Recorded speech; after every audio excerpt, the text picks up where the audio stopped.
Welcome to Fred Achando Analysis, ladies and gentlemen. The governor of Kiambu, Mr. Kimani Wamatangi, has got some disturbing news for William Samoei Ruto.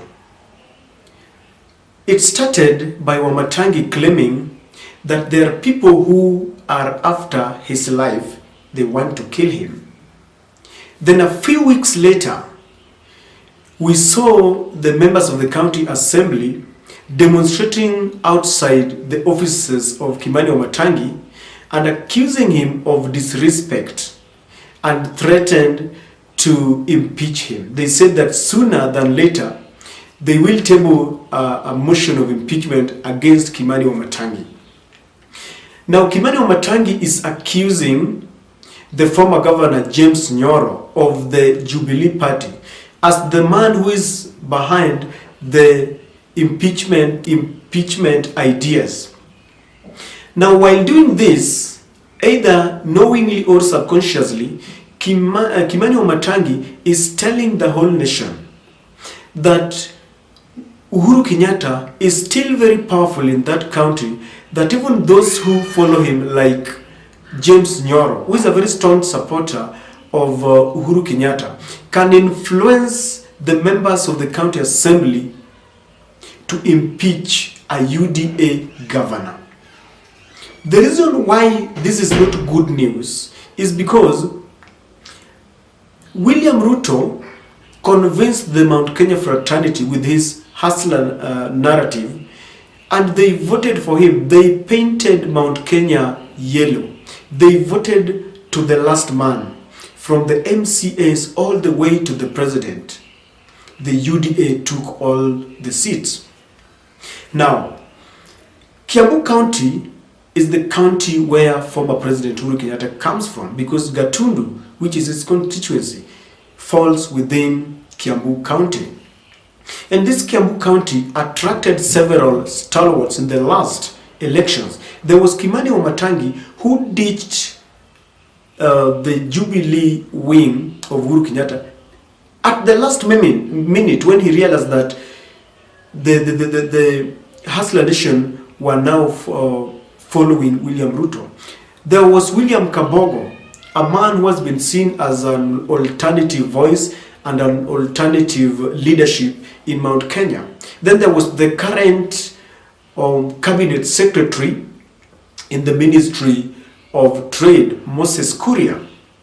It is widely expected that if the MCAs were elected on a UDA ticket, it is unlikely that they can listen to and take heed of any kind of information from an opponent. James Nyoro is a former governor, and he belongs to the Jubilee Party. How comes that the MCAs who are elected on a UDA ticket can listen to them and they can craft a motion to impeach their current governor? It only means that Jubilee is still very powerful in that county. And it means that this is not going to be good news as we approach 2027. Uhuru is coming back in full swing. That is the reason why the governor himself is confirming that his fears, his worst fears, is coming from James Nyoro. The statements from Kimani Wamatangi cannot be wished away. The last time such statements came from a leader was from Irungu Kang'ata during the popularization of the BBI. Irungu Kang'ata wrote a letter to the former President Uhuru Kenyatta and told him that this BBI is not very popular within Mount Kenya because William Ruto has spoiled them with the hustler narrative and has coiled a narrative that is painting you and Raila Amolo Odinga in bad faith. People criticized Irungu Kang'ata, but it later came out to be true. So when Kimani Wamatangi is saying that his worst fear is coming from the Jubilee government, the Jubilee Party, then he must be taken seriously. It means Uhuru Kenyatta is still very popular. It also means that there are several leaders who are in UDA, elected in the UDA party, but they still swear allegiance to the Jubilee. You remember that people like Kimani Wamatangi defected at the last minute, when they realized that the area had tilted towards UDA.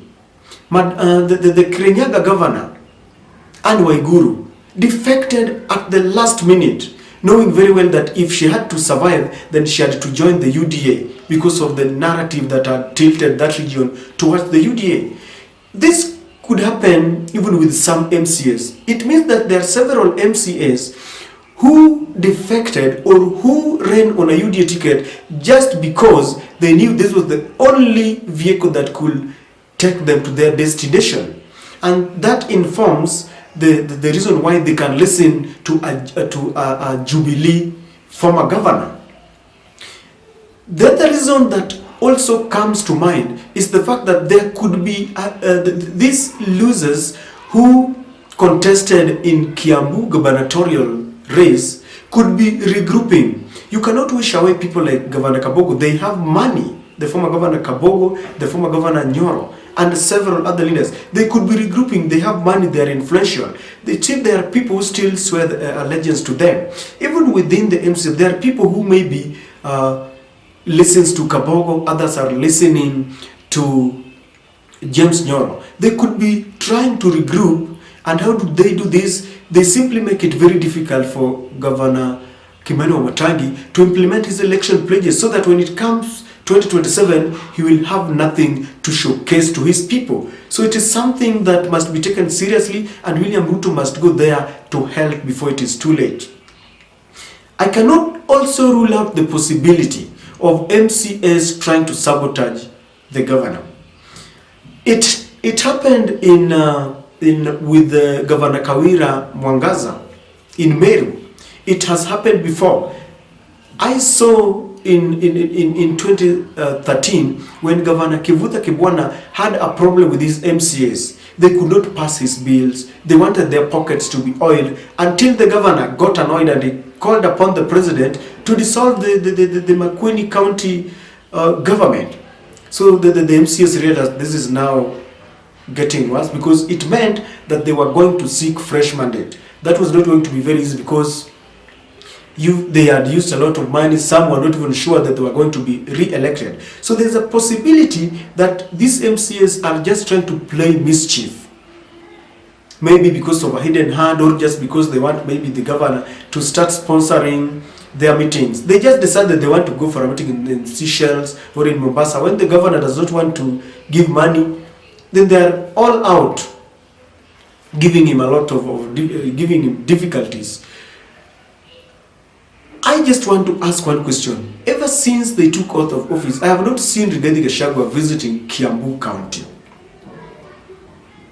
He has gone to several counties, even within Central Nyanza, but he has not visited Kiambu County. And then I'm thinking, could it be another succession politics? Because our deputy president is obsessed with the succession politics. He's trying to unite all the leaders in Mount Kenya so that they can rally behind him. The other day you saw him praying in Mount Kenya, going to River Chania, all this political theatrics just to ensure that he takes over Mount Kenya leadership.